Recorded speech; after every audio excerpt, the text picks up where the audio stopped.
And joining us now to break that down is Kyle Davis, transfer from Utah State, now an official member of the BYU basketball team, getting ready for Spain. Kyle, welcome back to BYU Sports Nation. Thank you. How does the Marriott Center look? Oh my gosh, it looks amazing. It's got the blue seats all around it now. It's looking awesome. We got to practice in it yesterday after a long summer in the RB. Did that make a difference for you as a player when you can not only play in a nice venue and a setting, but more so for your home court? Yeah, I think it helps for sure. Just being able to be on the court that you're going to play games in, the court. I mean, a lucky advantage we have right now is we get 10 practices before we go to Spain, which is what other teams don't get. So being able to get a couple in the Marriott Center will just even help us more come fall with a pretty new team. I'm gathering you appreciated it that much more, right? Yeah, it was awesome. It was, and it just looks very cool. The board is huge, and the blue seats make it just. There's a totally different feel and look to the arena. You planned this perfectly. You had to sit out last year after the transfer, but now you get to play your first real home game with the renovations. Exactly. Going to Spain, you leave on Monday, and you mentioned the 10 extra practices, which benefits a team. But what does BYU basketball want to accomplish while you're in international territory? You know, I think one is to get better as a team. We're going to be playing some great competition over there, professional teams, and for a team that is new with a bunch of pieces coming in, we're going to have an opportunity to really learn how to play together, to be able to gel a little bit on the road. Team bonding, of course, but I think for us it's about playing hard, and we want to win, and we want to play well and just grow as a team to be even more prepared for the season coming up. What about your specific goals? Do you have anything written down, like I want double-doubles, rebounds, points? Is there a certain emphasis on the game? I want to run with the Bulls. Yeah, I want to run with the Bulls for sure. That's number one in Spain. Just kidding. You know, I just want to do whatever I can do to help the team. I think a big way I can help the team is rebounding. I think that's one of the skills I can bring to this team and be able to help in that way, and then just let the offense come as it comes, as you say. We got a great point guard who will get you the ball when you're open, and then just taking advantage of the spots when you get it.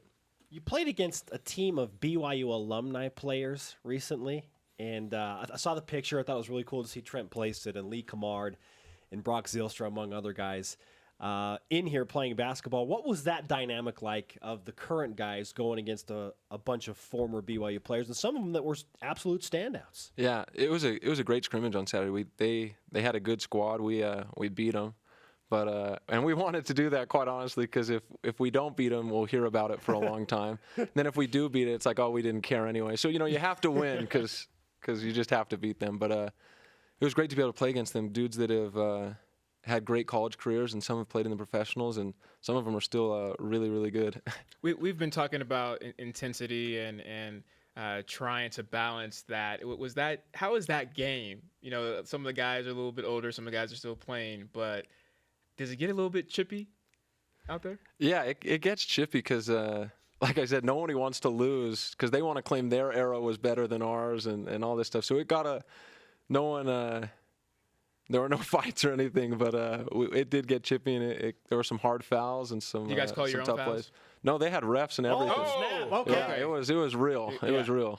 It was big time. Yeah. Okay. Okay, speaking of intensity and fighting, things got out of control a little bit for the football team yesterday. They were quickly handled, and they were disciplined. 45 minutes of unwelcome conditioning in the heat, guys throwing up, passing out.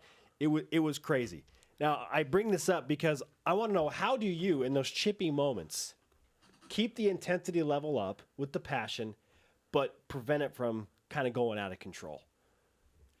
Yeah, maybe that's the hardest thing to do because when you're at practice, you know it's not like a game. You know, you're not going to get in huge trouble. You might by coach, depending on how intense you are in the fight. But we get scrappy sometimes at practice, and I think we just have good coaches that are able to help us be able to transition from moments where we want to kill each other to getting back and running drills and improving, because it really doesn't help to fight or anything. But it gets chippy, and it's a great thing about our team right now, I think, is there is a lot of intense guys and guys that will play their hardest, and sometimes that comes across a little chippy, you could say. Yeah. But Brian likes that. It's a good thing, right? I like it because of it drives competition, right? I mean, if you aren't chippy, if you don't have the intensity up, you're not really competing at a high level. So I think it actually works well together. And when you speaking of competition, who do you feel is the most competitive guy on the team? And this can be from anything. For example, me and my wife, when we play Uno, I whooped her the other night, and we didn't talk for the rest of the night. I mean, that's how competitive we were. So it could Seriously? be with that. It's sad. Just pray for me. Yeah, we will.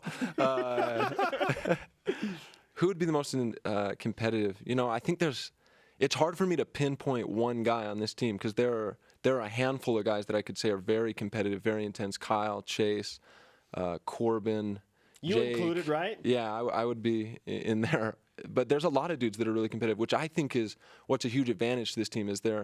I've been on teams and seen teams where there's one guy that is controlling the competitive level and controlling everything. On this team, I mean, you got 4 or 5 guys that are going to every single day be very intense, and that's going to raise and elevate players that maybe aren't naturally of that disposition. See, and so as a player, and as a former player, you would much rather have those fights and those intense moments and know that, okay, we don't really hate each other off the field. We know this is just in the moment.